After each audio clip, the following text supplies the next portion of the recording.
Bon, donc on va pouvoir commencer. Donc bonjour à vous. Bienvenue encore pour ce nouveau Sciences et Apéro, donc le troisième de la session. Aujourd'hui, comme d'habitude, on aura deux présentations. Alors il y a quand même un changement dans le programme pour commencer, justement, puisqu'il y avait May Abidi qui devait venir nous faire une présentation. Donc aujourd'hui sur le thème des jumeaux numériques, elle pour en économie circulaire. Elle vient de prévenir là, qu'elle ne pouvait pas venir, maladie. Donc, on ne pourra pas présenter, donc on a quand même trouvé un remplacement de dernière minute. Donc on aura quand même nos deux présentations. Donc on commencera avec la première avec Thierry. Puis la deuxième présentation, ce sera aussi sur les jumeaux numériques. Et là, elle va nous faire ça sans filet au pied levé. C'est Angélique donc, qui va nous présenter ses expériences sur les jumeaux numériques tout à l'heure. D'accord ? Donc on commence avec Thierry. Donc je ne sais pas si ça vaut la peine que je fasse l'introduction. Je pense pas, non. Thierry Badard qui est professeur au département de sciences géomatiques, donc membre du CRD aussi, membre du CRDM, donc Centre de recherche en données massives, et de l'Institut en intelligence et données. Et donc il va nous parler de jumeaux numériques puisqu'il travaille beaucoup sur ça, sur tout ce qui est apprentissage, données massives et ces choses-là. Voilà, je te laisse la parole. Super, merci. Alors, je ne vais pas parler que de jumeaux numériques. Salut. Je vais parler en fait d'un projet qui a précédé, on va dire, les travaux sur les jumeaux numériques et qui est l'élaboration de ce qu'on appelle le référentiel bâti du Québec. Alors, ce projet-là, il a démarré en 2019. Dans le cadre d'une collaboration avec le MSP, dans le cadre du plan de prévention des sinistres, a été financé donc dans une première phase à hauteur de 1 495 000 $.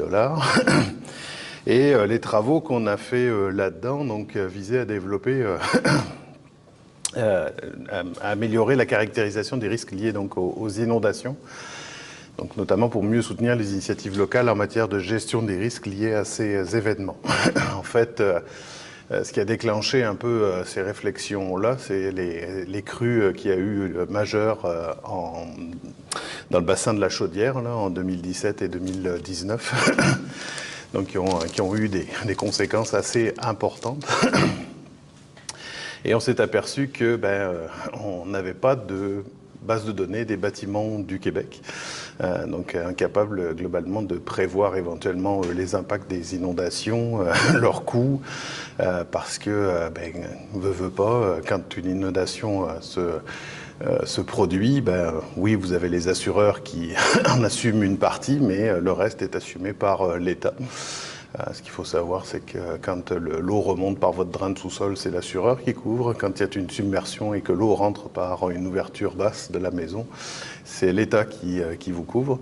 Et donc, lui, il se retrouve à jouer le rôle d'actuaire, donc de prévoir une réserve et puis de décider est-ce que votre maison est une perte totale ou pas, est-ce qu'on vous relocalise ou est-ce qu'on autorise de reconstruire. Donc, vous avez entendu récemment là, beaucoup de choses sur la révision des zones d'inondation et le fait qu'il y ait des maisons qui soient retrouvées dans ces zones-là, qui a provoqué beaucoup de remous, mais c'est en fait lié à toutes ces réflexions-là et au changement climatique auquel on fait face. Donc, en fait, dans les travaux qui ont été faits dans ce premier projet qui s'appelait Oracle 2 phase 1, on avait commencé à élaborer une méthode là pour extraire et constituer cette base de données des bâtiments. Donc, le projet s'est continué donc pour une deuxième phase qui vient tout juste de s'achever, qui va s'achever le 31 mars. Et en fait a donné lieu à deux projets. Donc Oracle 2 phase 2 qui continuait les projets relatifs aux inondations et la partie, on va dire, création du référentiel bâti a été transférée avec le ministère des Ressources naturelles et des Forêts du Québec, donc via le projet Bâtir. Au total des deux, là, c'est à peu près 3 millions de $ sur 3 ans qui ont supporté les travaux de recherche et de développement autour de ces enjeux-là.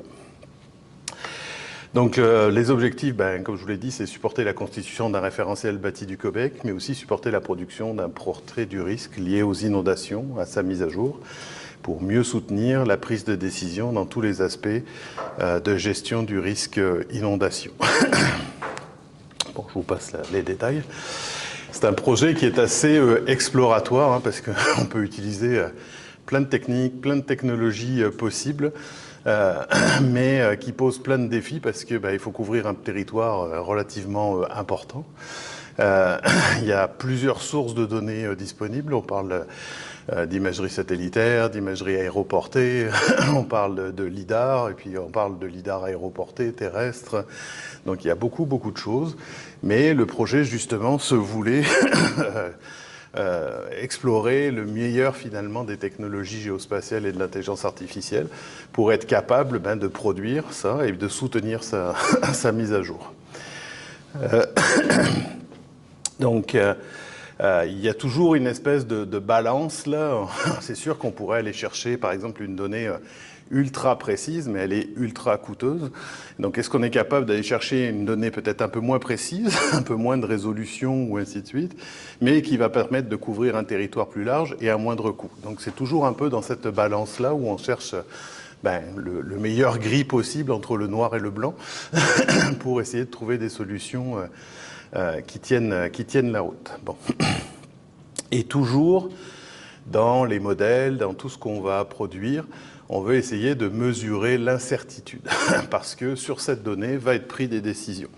Donc par exemple, à un moment, je vais vous parler des cotes altimétriques des ouvertures basses des bâtiments, parce qu'on le sait maintenant, c'est une donnée sensible, mais on veut savoir à quelle précision elle est. Parce qu'on sait que les prévisions sont fiables à 0 ou 50 cm à peu près. Donc il faut que notre précision elle se trouve à peu près là-dedans. Donc c'est tout des choses qui vont mener en fait ces travaux de recherche. Alors travaux de recherche que j'ai dirigés, mais qui ont impliqué plusieurs professeurs et collaborateurs, notamment au CRDIG, impliqué 7 à peu près professionnels de recherche, pas tous en même temps, mais, puis il y en a d'autres qui ont remplacé certains, mais puis globalement c'est une vingtaine d'étudiants qui ont été supportés par ce projet-là, du premier cycle jusqu'au postdoc. L'aspect formation des PHQ était très importante pour les donneurs d'ordre gouvernementaux. On devait utiliser principalement toutes les données gouvernementales, donc tout ce qui était à disposition, mais aussi tout ce qui était données libres. L'idée, c'était vraiment de valoriser tout ce qui a été acquis depuis des années par le gouvernement du Québec, éventuellement les municipalités, et même le gouvernement fédéral. Vous vous en doutez, c'est un projet qui manipule beaucoup de données. Là. Donc, on parle de données massives là, dans le grand sens du terme. Donc, on a exploité notamment les infrastructures de Valeria, donc qui sont les infrastructures de l'Université Laval pour le traitement de données massives. Donc, avec des technologies d'info nuagique, mais aussi avec l'imposition que le plus possible, on devait utiliser des technologies open source. Ça, le MSP y tient. Donc, pour être libre, on va dire, de toute licence logicielle contraignante, payante, des frais de licence. Donc tout ce qu'on a développé là utilise des bibliothèques et crée éventuellement aussi du code ouvert. Donc ça nécessitait, vous vous en doutez, l'accès à beaucoup de GPU pour être capable d'extraire ce volume de données-là. J'ai quelques chiffres, je vous donnerai, là, je me suis amusé à compiler un peu tout ça. Là. Donc on visait à la constitution d'une base de données bâtiments, ça je vous l'ai dit, puis qui soit bien entendu meilleur que ce qui existait. Quand on a commencé en 2019, les seuls bâtiments qui existaient sur la province du Québec, c'était une extraction qu'avait fait Microsoft sur de l'imagerie et avait produit une couche sur l'ensemble du Canada. Bon, vous verrez la qualité de cette couche-là. Mais en plus de ça, cette donnée-là, elle était sous une licence qui était contraignante. C'est-à-dire que dès que tu liais tes données à ça, il fallait les republier sous une licence libre. Ce qui, bien entendu, du point de vue du gouvernement du Québec, pose des problèmes. Donc, elle était inutilisable. Donc, globalement, on s'est retrouvé face à cette montagne de données-là, avec des résolutions, des sources, des types de données très différents. Puis l'idée, c'était de sortir les empreintes de bâtiments, les formes de toit, les hauteurs de premier plancher et les cotes altimétriques des ouvertures les plus basses des bâtiments, que ce soit les portes, les fenêtres, les garages, etc. Et puis d'arriver à faire parler, parce que c'est pas juste de faire la géométrie des bâtiments qui nous intéresse, mais c'est aussi d'avoir des attributs qui qualifient à la fois structurellement, mais occupationnellement aussi le bâtiment. Donc là, on s'est retrouvé à faire parler des bases de données qui ont été conçues quelque part, tout indépendamment les unes des autres, et qui n'étaient pas faites pour parler ensemble. Puis il a fallu trouver des astuces et de l'espièglerie pour arriver à faire marcher et dialoguer toutes ces données-là qui n'étaient finalement pas faites pour dialoguer ensemble. Dans ce qui suit, je vais vous parler beaucoup de NC. NC, c'est pour niveau de complétude. C'est un peu des étapes que s'était fixé le gouvernement du Québec à atteindre. Dans les années 90, là, ils avaient, je ne sais pas si pour ceux qui se rappellent encore de la BDTQ, là, il y avait encore des bâtiments là-dedans, mais ils étaient sous forme ponctuelle. Et puis, je ne sais pas combien il y avait de bâtiments là-dedans, mais il n'y en avait pas beaucoup. Donc, nous, on visait plusieurs étapes de niveau de complétude. Le niveau 0, c'est ce qui sort de l'IA, et puis qui a été un petit peu arrangé. Donc, c'est vraiment une empreinte brute. Le NC1, elle a été validée, c'est-à-dire qu'il y a quand même quelqu'un qui est repassé dedans, puis qui a vérifié que le bâtiment qui était là, il avait bien une tête de bâtiment, et puis qu'il était bien présent, là. Donc ça a été un travail important qui a été fait au départ par l'équipe. C'est assez, on va dire, coûteux en temps, puis qui a été transféré avec au MRNF, là, donc, qui a réalisé cette étape-là. Et puis donc du NC1 validé, on a construit tout le processus qui permettait de peupler finalement tous les attributs, mais aussi le processus qui permet de passer d'une empreinte à un bâtiment. Vous allez voir, c'est un peu différent, hein. Vous en avez une vague intuition, mais... Puis, bien entendu, là-dessus, on est venu greffer, on va dire, un profil inondation, donc qui est venu rajouter sur les attributs cœur, des attributs qui sont spécifiques aux inondations, comme la présence d'un sous-sol, comme la hauteur de premier plancher, comme le nombre d'étages physiques, parce que dans le rôle, vous avez une notion de nombre d'étages, mais qui diffère du nombre d'étages physiques d'un bâtiment. Donc il y a tous des attributs qui sont utiles pour les analyses des inondations. Donc pendant ces 3 ans, là, on est passé de NC0 et... au mois de juin, là, on va livrer NC3 et un bout de NC4. Là. Donc c'est ça, mais on a aussi travaillé sur le futur, déjà, vous allez le voir en avance là, là-dessus. Alors, de façon très, très, très simplifiée, c'est un peu tout le processus sur lequel on passe. Là. Donc, au départ, vous avez de l'imagerie, puis cette imagerie, elle est à différentes résolutions. Elle peut aller... on va dire des images les plus anciennes de 50 cm de résolution, 30 cm. On a beaucoup de 20 cm, puis on commence à avoir du 15, du 10, du 8, du 7. C'est un espèce de patchwork, là, sachant que le Québec est couvert complètement en termes d'imagerie tous les 10 ans. Donc, nous, il a fallu qu'on trouve des méthodes là, qui étaient capables de faire face à ces résolutions-là différentes. Mais aussi des actualités différentes. Parce que, bien entendu, une zone n'est pas couverte totalement au même moment. Donc, il a fallu réconcilier, une fois qu'on avait extrait, on va dire, les empreintes des bâtiments. Alors, quand ça sort d'une IA, c'est un espèce de patatoïde de pixels. Donc, ça n'a pas tout à fait la forme d'un bâtiment. C'était très arrondi. Donc ça, vous en avez qui proviennent de jeux à différentes résolutions, différentes années, puis il faut les réconcilier. Bon, dans les faits, on a aussi transformé beaucoup ce pipeline-là, qui fait qu'à la fin, on transformait beaucoup nos images dans une seule résolution et on avait entraîné un modèle qui était capable de prendre beaucoup de cas d'images ou de paysages différents, ce qui fait que ça a accéléré notamment le traitement des données. Bon. Donc une fois qu'on a finalement notre jeu d'empreintes candidates, on passe à un processus là, qu'on appelle l'équérification ou squarification, qui tend à rendre le bâtiment un peu plus carré. C'est-à-dire que les murs d'un bâtiment, là, ils sont un peu avec des angles droits, ils sont parallèles, et ainsi de suite. Donc on essaye de rendre finalement une forme plus de bâtiment. Et c'est là qu'on produit donc notre NC0 qui ensuite donc passe une assurance qualité. Mais cette assurance qualité, finalement, on la nourrit d'une étape précédente qui cherche à détecter les problèmes. C'est-à-dire pour simplifier le travail de l'opérateur, ben on va regarder si ça bat la tête d'un bâtiment classique, on va dire.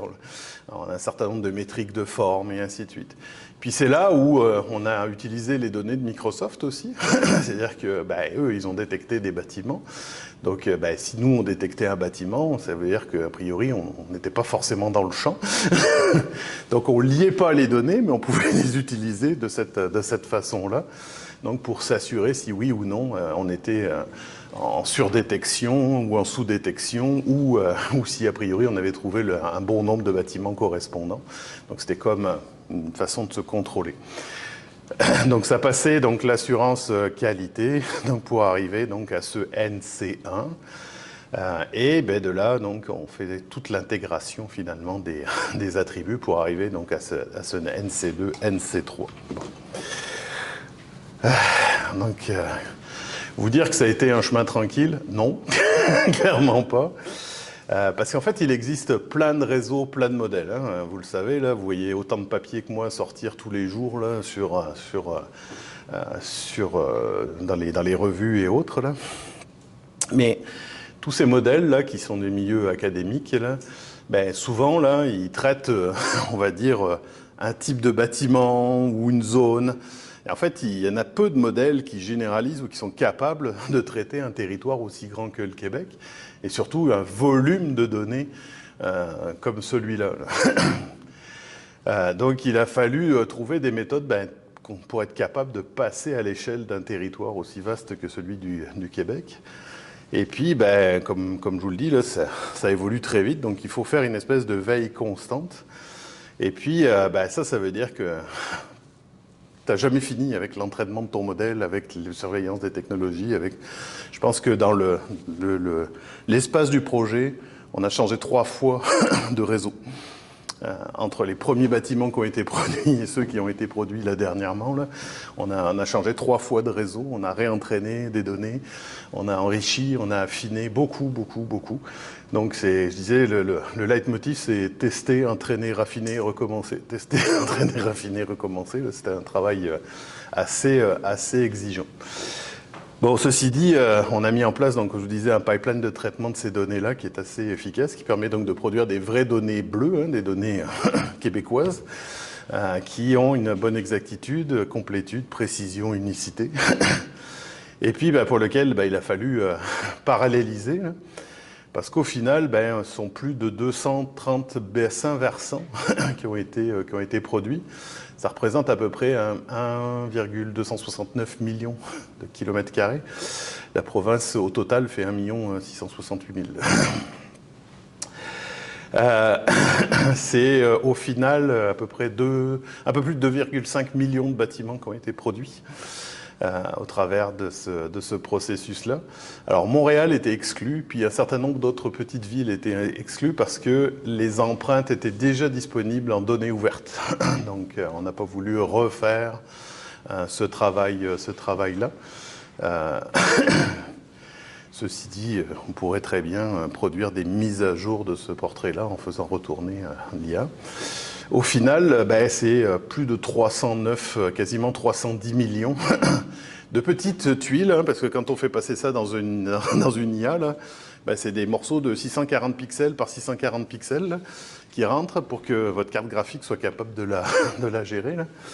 Donc si je considérais même que je prends 1 seconde par image, ce qui globalement est à peu près ce que ça prend, là, ça voudrait dire que si je ne le parallélisais pas, ça m'aurait pris 10 ans pour traiter toute cette masse d'informations-là. Donc, on n'a pas le choix, il fallait paralléliser. Donc, actuellement, on a produit ces 230 BV. Il y en a 78 qui ont passé l'assurance qualité et qui sont même maintenant disponibles en NC2 donc, au ministère. Donc qu'est-ce que ça donne de visu là? En rouge, c'est les bâtiments de Microsoft, puis en bleu, c'est ce que nous, on obtient. Donc déjà, on voit qu'il y en a un petit peu plus d'exactitude et de complétude.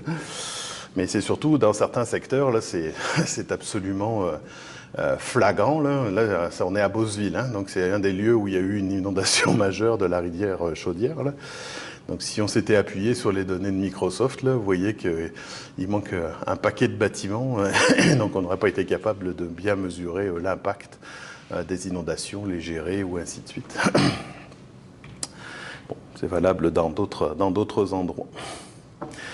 Les données NC1 sont maintenant disponibles sur le portail des données ouvertes du Québec. Là. Quand vous irez voir dans les métadonnées, vous verrez apparaître Université Laval, ben c'est nous. Donc, en disant que les bâtiments ont été produits. Le NC2 le sera aussi. Donc je ne sais pas encore quand, là, ils sont en train de regarder ça, mais c'est acté auprès du ministère des Ressources naturelles et des forêts que cette donnée-là va être rendue disponible, ce qui ouvre beaucoup d'usages, là, parce que le bâtiment est central dans plein de dossiers. En termes de couverture, c'est tout ce qui n'est pas bleu. Donc les zones bleues, là, il n'y a pas d'habitants. Alors si, c'est pas tout à fait vrai, en fait, il y a les villages autochtones, là, mais qui étaient déjà couverts par le MRNF. Et bien entendu, dans ces immensités bleues, là, il y a souvent un village. C'est pas toute la zone qui est couverte, bien entendu. Mais donc, nous, on a couvert toutes ces zones-là. Alors, plus le rouge est foncé, plus le bassin était jugé prioritaire. En fait, le bassin versant était... ce sont tous les bassins qui ont eu des crues majeures et qui étaient sous surveillance de un faux cru. Donc après, on est passé à d'autres bassins versants qui étaient identifiés comme un peu moins prioritaires, mais prioritaires quand même, jusqu'au dernier bassin versant là, qui globalement avait peut-être moins d'urgence vis-à-vis des inondations, mais un intérêt en termes de référentiel. Bon. Disposer des bâtiments, ça a permis aussi d'améliorer beaucoup de bases de données du ministère, et notamment celle des adresses. Vous avez une base de données du ministère du MRNF là, qui s'appelle Adresse Québec, qui était vraiment une référence nationale, provinciale des adresses, mais il faut savoir que vous avez à peu près que 4,7%, à peu près 5% des adresses qui sont positionnées sur le bâtiment.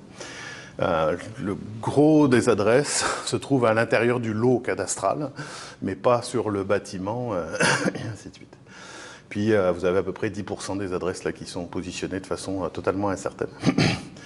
Rien qu'en considérant les cas où on a des bâtiments seuls sur leur lot, d'être capable de repositionner facilement l'adresse, on améliore de 15 fois ce score-là.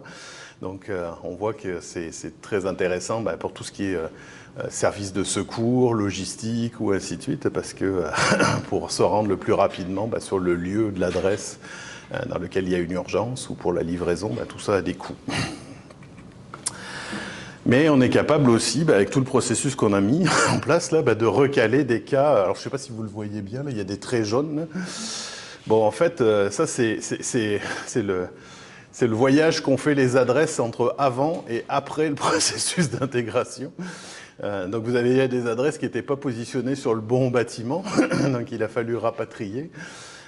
Et tout ça se fait donc maintenant automatiquement là, avec le processus d'intégration qu'on a mis en place. Là.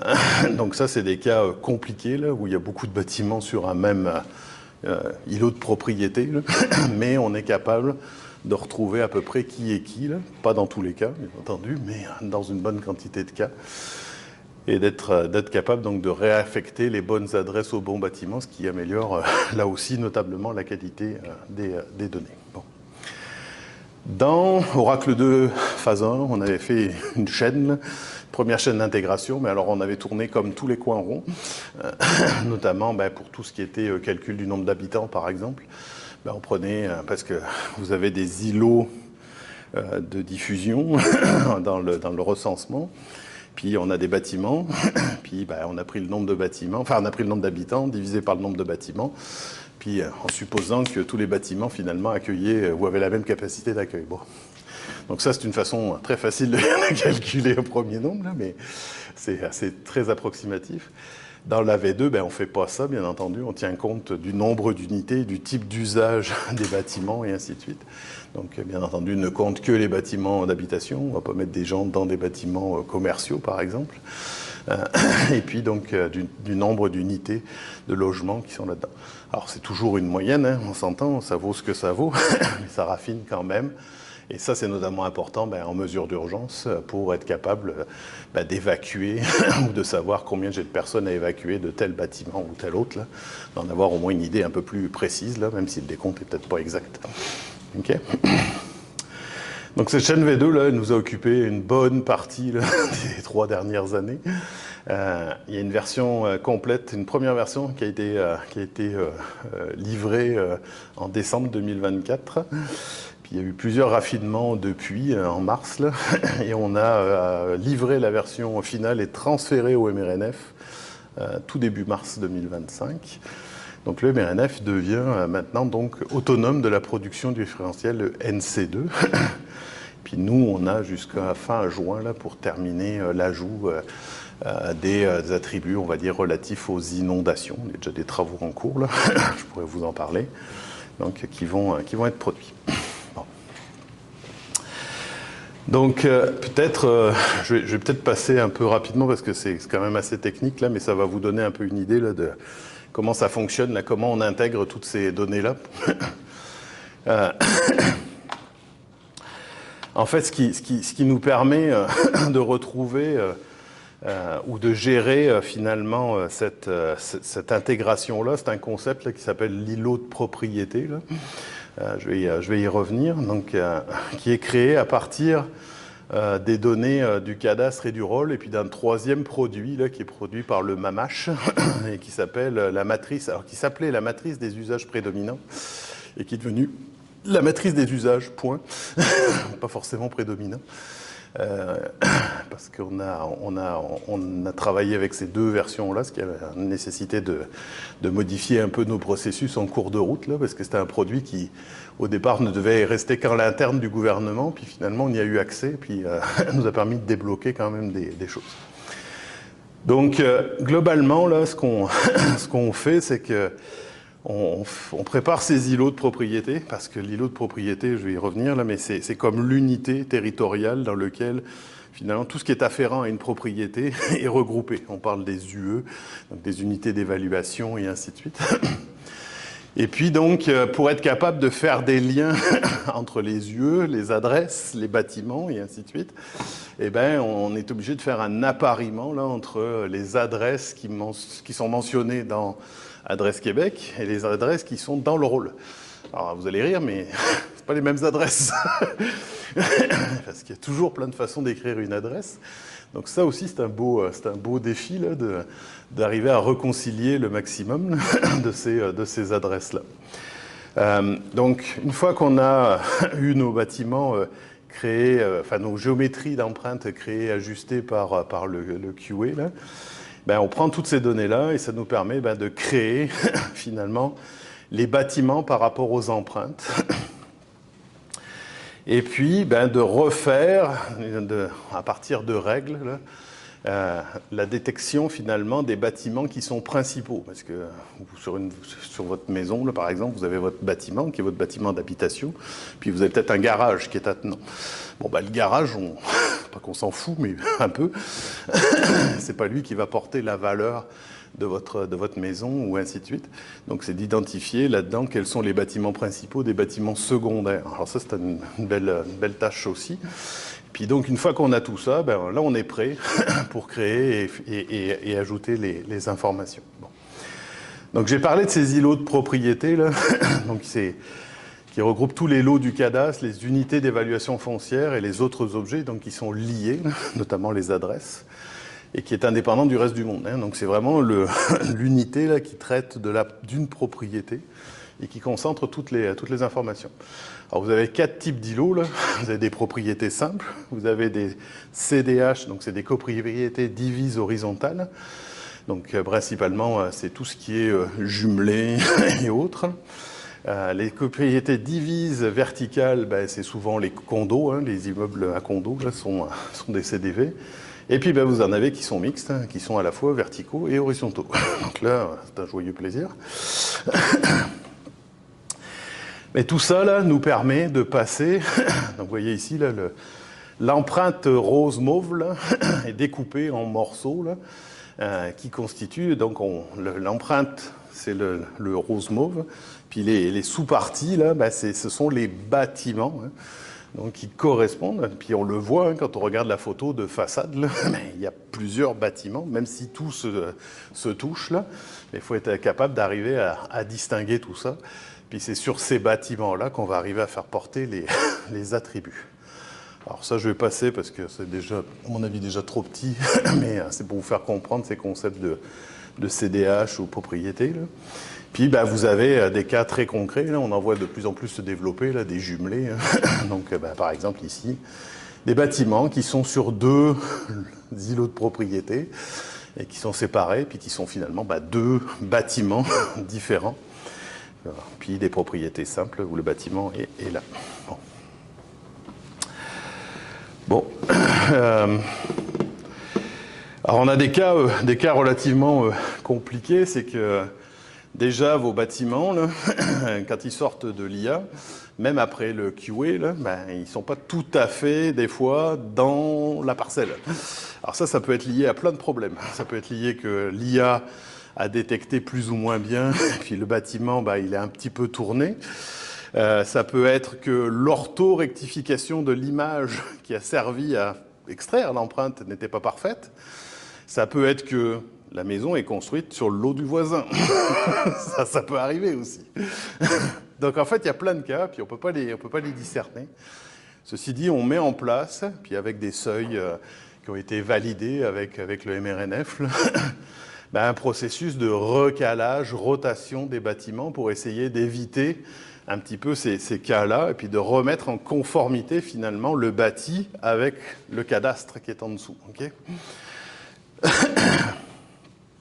Mais il y a des cas qu'on garde. Globalement, si on déplace, le seuil, je vais vous le donner, mais si on dépasse de plus de 20 mètres carrés, ben on garde ce cas-là, puis ça va créer éventuellement une découpe qu'il va falloir soit traiter, on lève des warnings, puis la personne va aller voir un peu plus en détail ce qui se passe là, puis on pourrait éventuellement recorriger cette donnée-là dans le processus, ou la garder parce que il apparaît que tu dépasses de 20 mètres carrés chez le voisin. Alors on a des cas bizarroïdes, hein, ou des bâtiments qui sont construits sur plusieurs îlots, là. Puis ça amène à des découpages, puis de ramener les petits morceaux qui dépassent pour en faire un espèce de tout cohérent. Là. Alors j'ai essayé de faire ça sous une forme un peu d'animation. Donc là vous avez le petit bout qui dépasse ici sur cet îlot-là. Vous en avez un petit bout ici, mais qui en fait est un triangle très très plat le long, là, donc qui va jusqu'au bout. Là. Vous en avez, je crois, un bout ici aussi qui dépasse. Là. Donc le processus, là, oui, c'est ça. Tiens. Donc, vous montre là qu'il y a des dépassements, des fois très très faibles, là, mais qu'il faut considérer. Donc est-ce qu'on les laisse coller au bâtiment ou est-ce qu'on considère que c'est une découpe ? Et comment on découpe ça là ? Donc tout ça, là, c'est ce qu'on fait. Donc c'est un processus, alors qui n'est pas si souvent, parce que le processus de recalage, rotation fonctionne bien, mais qu'il a fallu quand même développer, enfin, concevoir et développer pour être capable de retrouver finalement tous les morceaux qui appartiennent chacun à un îlot, puis de voir ce qu'on fait avec ça. Donc ce qu'on fait avec ça, donc on a ce découpage-là au départ.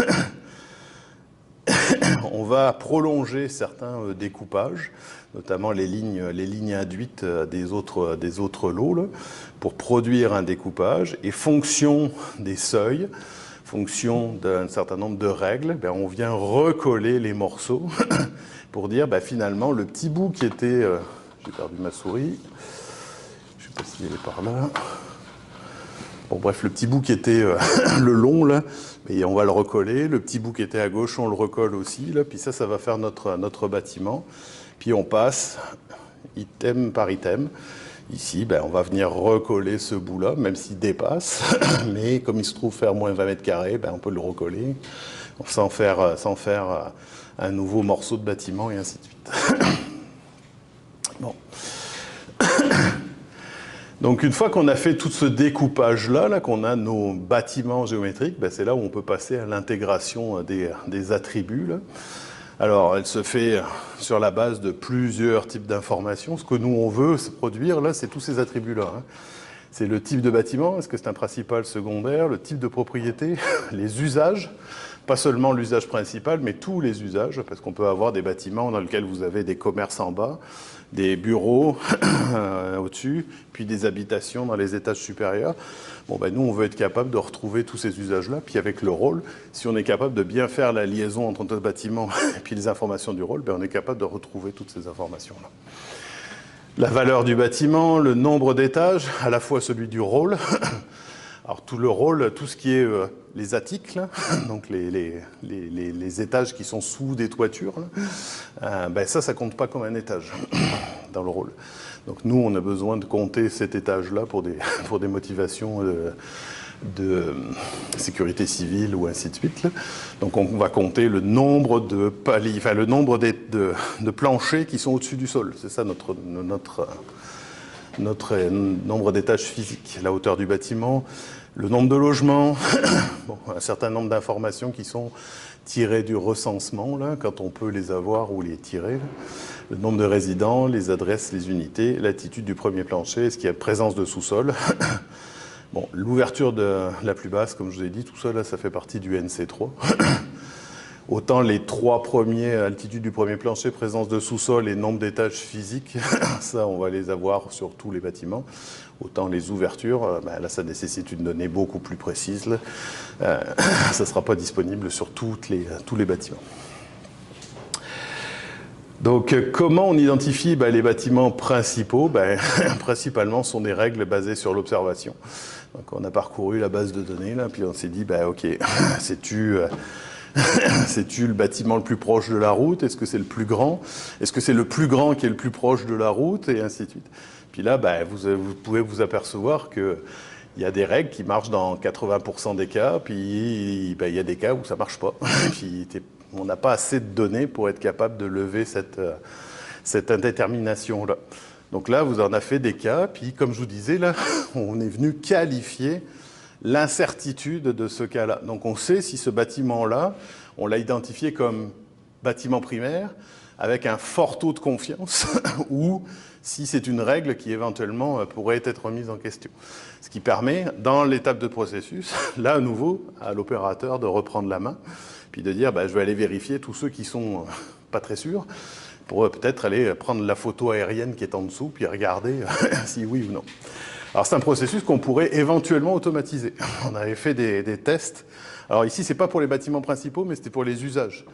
C'était dit, est-ce que la position du bâtiment, sa forme, sa position relativement aux autres bâtiments qui sont sur la même parcelle, sa position à la route, et ainsi de suite, là, pouvait nous renseigner de son usage. Ça marche très bien pour tout ce qui est résidentiel. Ça marche beaucoup moins bien dès que vous êtes dans le monde agricole. Parce que là, vous avez des maisons qui sont des fois plus grandes que la grange. Ou inversement, des bâtiments qui ne sont pas collés à la route, mais qui sont derrière. Et puis vous avez le poulailler qui est devant, et ainsi de suite. Donc là, il y a plein de cas où ça marche beaucoup moins bien dans le monde agricole. Ceci dit, on a vu arriver récemment, là, avec la poussée des modèles de langage, là, les fameux LLM, là, qu'il y en a qui étaient capables de faire de la vision aussi, là, ce qu'on appelle des VLLM. Puis, c'est une expérience qu'on a fait, là, mais on est même capable de lui dire, essaye de m'identifier là, les types de bâtiments qui sont sur la photo. Puis là, c'est ce qu'il a fait. Là. Puis en me donnant finalement des pourcentages, on va dire, un score de confiance, là, il est capable de me trouver quelque part les bâtiments d'habitation, des bâtiments qui sont plus des bâtiments industriels ou des bâtiments finalement agricoles.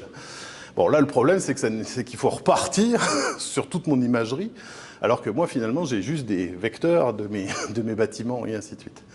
Donc peut-être que dans des zones sensibles, peut-être que dans des endroits où on a des règles incertaines ou ainsi de suite, ben peut-être que ça vaudrait le coup de recibler ça. Alors ça, c'est encore dans la recherche, c'est pas du tout dans la chaîne de production, mais c'est des choses qu'on peut explorer, qui sont quand même assez intéressantes. Donc comment on fait l'intégration des attributs, hein, donc une fois que on a construit les géométries selon les limites des lots, bah, si votre bâtiment il est tout seul sur son lot, bah, c'est assez facile d'affecter les valeurs foncières attachées, d'associer les adresses au bâtiment. Puis bah, si on a des bâtiments, plusieurs bâtiments, et qu'on a une concordance entre le nombre d'empreintes qu'on a, enfin le nombre de bâtiments qu'on a, puis ce qui est dans le rôle. Parce que dans le rôle, là, c'est un évaluateur hein, qui rentre cette information-là.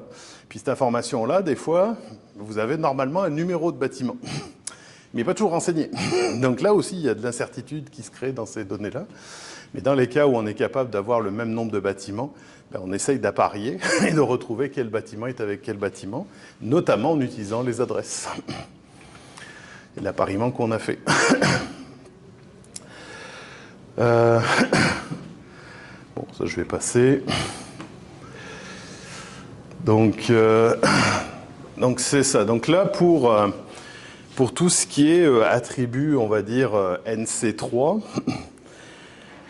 le MSP et le MRNF ont entamé des campagnes où ils envoient des arpenteurs géomètres, notamment dans les zones inondables. Donc, puis dans lequel l'arpenteur essaye de trouver la hauteur de premier plancher et l'ouverture basse. Alors, le problème, c'est que dans cette base de données-là, auquel ils nous ont donné accès, déjà, c'est renseigné par un humain, donc il y a beaucoup d'erreurs. Des fois dans les mesures, c'est un peu surprenant pour un arpenteur, mais ça arrive. Mais aussi dans les informations qui sont renseignées, nombre d'étages, des choses comme ça. Et des fois, l'arpenteur, il ne peut pas aller sur le terrain. Donc en fait, il ne fait son levé que ce qu'il voit depuis la rue. Donc, ce n'est pas forcément l'ouverture la plus basse, ou ainsi de suite, qu'on peut aller chercher. Néanmoins, sur cette base-là, pour essayer de généraliser, pour éviter d'avoir à faire le levé de tous les bâtiments dans le Québec, on a essayé d'apprendre sur cette donnée-là et d'être capable de prédire est-ce qu'il y a une présence de sous-sol, quelle est la hauteur de premier plancher et le nombre d'étages physiques à partir de ces données-là et des données, notamment LIDAR, qui couvrent le territoire. Alors, ça marche assez bien pour le nombre d'étages. C'est pas mauvais en moyenne pour la mesure de la hauteur de premier plancher, parce qu'on est en moyenne dans l'ordre du centimètre. C'est beaucoup plus random sur la présence de sous-sol. Alors on est en train de raffiner nos processus, et notamment d'instaurer ou d'injecter les variables prédites pour essayer de prédire la nouvelle variable, voir si ça améliore nos prédictions. Donc c'est ça qu'on est en train de finir. Mais ce travail-là sur, comme je vous disais, là, sur autant le nombre d'étages physiques, autant la présence de sous-sol, autant la hauteur de premier plancher, ça peut se trouver à partir du lidar aéroporté, puis des données d'arpentage, autant les ouvertures, c'est beaucoup plus compliqué. Donc là, on avait entamé des travaux, notamment avec Sylvie, et une étudiante qui s'appelait Niloufar, puis je ne ferai pas l'odieux de prononcer son nom de famille, parce que je ne me rappelle plus de l'orthographe exact. Peut-être Sylvie, tu pourrais me redonner le nom? Non. En tout cas, on va l'appeler, c'est Niloufar, donc, qui avait travaillé en utilisant de la donnée LIDAR terrestre, là. Donc d'être capable de reconstituer justement les éléments finalement de façade et puis les trous qu'il pouvait y avoir et qu'on pouvait associer aux ouvertures. Donc c'était une façon de regarder est-ce que cette donnée-là de lidar terrestre, elle nous permet d'accéder à cette information d'ouverture et puis notamment de cote altimétrique. Ouais, je sais. Donc parce que tous les points du nuage de points, ils sont géoréférencés. Bon, le problème du lidar terrestre, c'est que le camion, il passe devant, il ne fait pas le tour, et puis il y a peu de données disponibles sur l'ensemble du territoire. Donc on a exploré d'autres pistes, notamment en utilisant l'imagerie de façade, en entraînant des modèles dans lesquels on est capable de venir reconnaître nos portes, nos fenêtres, les soubassements. Mais on a regardé d'autres approches, notamment ce qu'on appelle des NERF, là, ou Neural Radiance Field, donc qui sont des méthodes un peu inspirées de la photogrammétrie, mais qui utilisent l'intelligence artificielle. Puis dans lequel on est venu utiliser finalement tout l'outillage qu'on a sur l'image, parce que ça s'appuie sur de l'image, pour générer finalement tous les points de vue à 360 du bâtiment. Puis dans lequel on est venu segmenter les portes, les fenêtres, et puis on est capable de les retrouver dans le bâtiment. Donc dans le nuage de points qui est généré dans ce bâtiment-là. Et puis de faire l'évaluation de la précision de cette cote altimétrique, parce qu'on l'a fait sur une zone où on avait l'arpentage. Et globalement, en moyenne, sur les bâtiments qu'on a regardés, on est à une précision de 9 cm. Puis les prévisions d'eau qui sont fournies par le MELCC, c'est entre 30 et 50 cm de précision. Donc on n'est pas si mal par rapport à ça. L'avantage, c'est que ça nécessite assez peu d'images.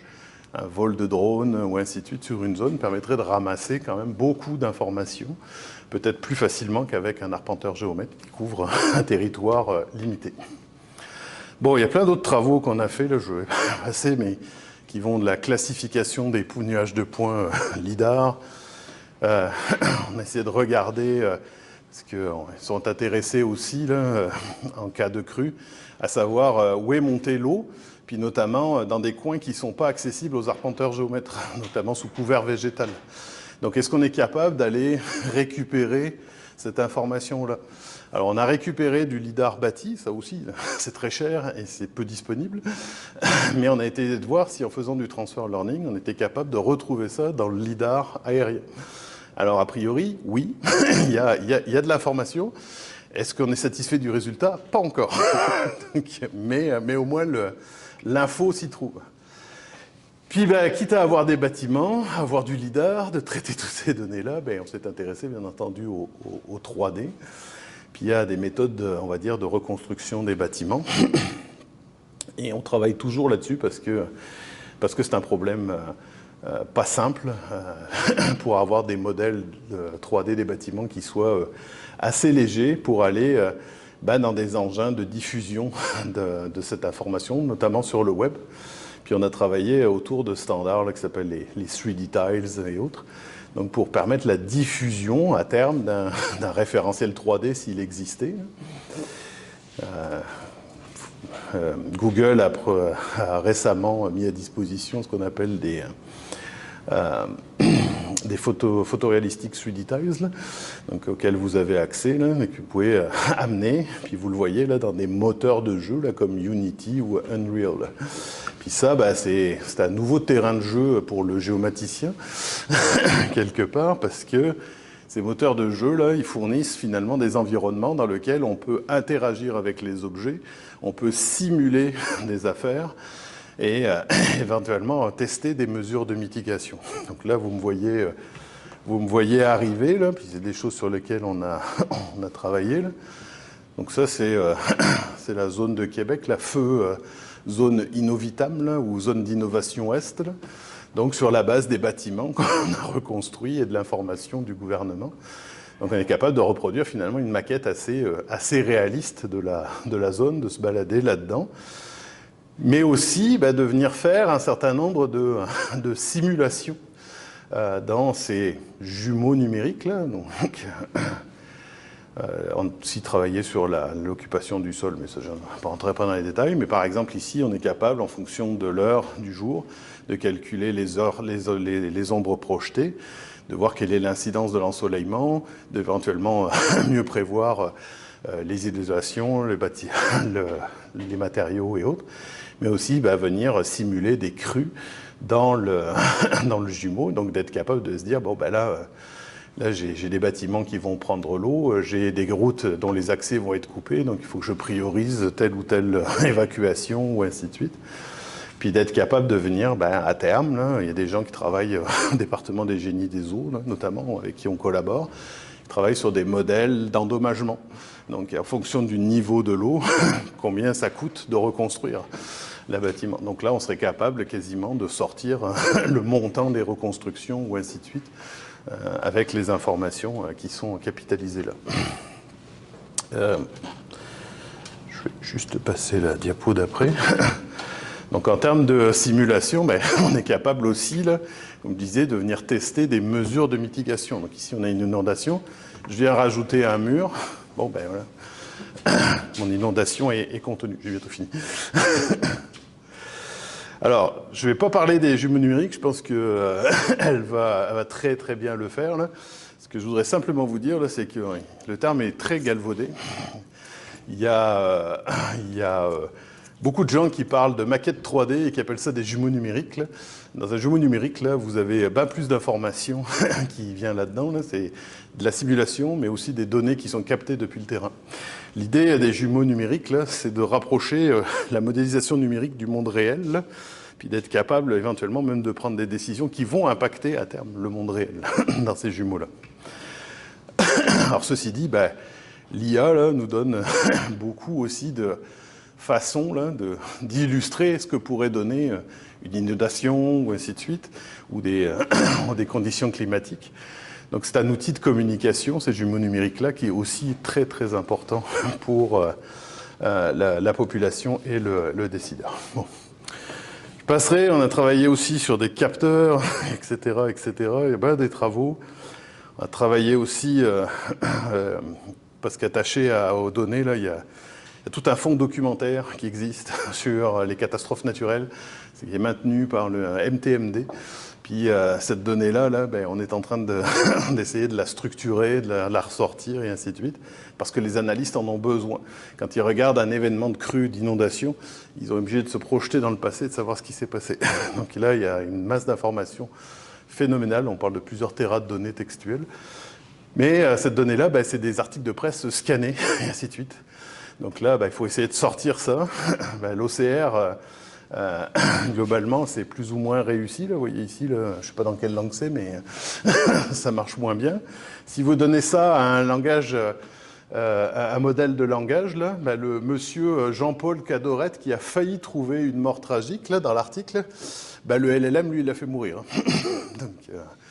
Donc attention, les traitements automatiques. Ceci dit, ils viennent contourner les limitations de l'OCR, là, au sens où ils sont capables de lire des documents qui sont fortement dégradés, ou avec des scans comme des pages de livres, ou ainsi de suite. Et ce qu'on est arrivé à faire aussi, là, c'est d'arriver à qualifier les événements. C'est-à-dire qu'on fait une synthèse de toute la documentation qui est rattachée à un événement. Et notamment, ce qui intéresse, c'est le nombre de blessés, le nombre de morts, les dégâts, la localisation et ainsi de suite. Donc, bien entendu, c'est l'aspect localisation qui va le plus nous intéresser. Mais donc, on est capable de le faire à la fois sur un document, mais sur une série de documents et de sourcer, bien entendu, dans quel document, dans quelle image il a trouvé l'information. Donc, pour conclure, j'ai dépassé. Vous voyez que c'est un projet très très très très large. Là. On parle de plusieurs années. Il y a beaucoup de travaux de recherche. Je suis bien loin d'avoir faire le tour là, mais c'est un projet qui a beaucoup d'applications diverses et qui va aider, je pense, beaucoup là par la mise à disposition de ces données-là, de plusieurs autres projets là qui sont en lien avec le développement durable et les changements climatiques. Là. Dans les travaux futurs, on vise à intégrer d'autres sources de données, là, mais aussi de plus en plus d'aller vers ces notions de jumeaux numériques, de géosimulation, et puis d'être capable d'y intégrer aussi l'IA comme un outil qui va nous permettre d'avoir des propositions de mitigation aussi. Donc voilà, ça fait le tour, en espérant avoir été assez...